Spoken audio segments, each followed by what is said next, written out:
अहम खबर यह है कि कराची कारसाज हादसा केस में अहम पेशरफ्त सामने आ गई है। मुलजिमा नताशा और जांबाक अफराद के लवाहिकीन के दरमियान सुलह कर ली गई है, जबकि जख्मी होने वालों के दरमियान भी सुलह कर ली गई है और इस हवाले से हलफनामा भी सामने आ गया है। जब बात करेंगे डॉन न्यूज़ के नुमाइंदे मोहम्मद बिलाल हमारे साथ मौजूद हैं। बिलाल, बताएगा इस हवाले से क्या तफसीलात हैं और हलफनामे में क्या कहा गया है?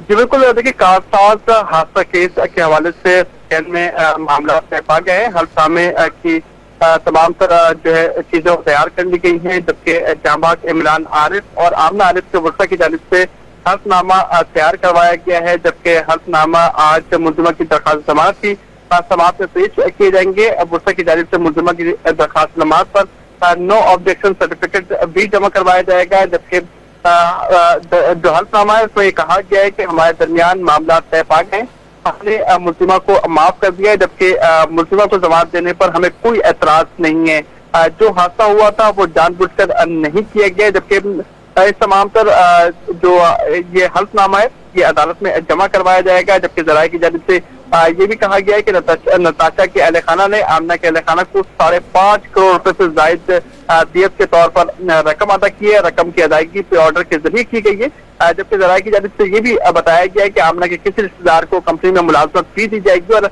बाकी में जख्मी होने वाले अफराद के दरमियान भी सुलह हो गई है और जख्मियों को अलग से रकम अदा कर दी गई है और फरीकैन के दरमियान दियत का मुआहदा शरई कवानीन को मद्देनजर रखते हुए किया गया है।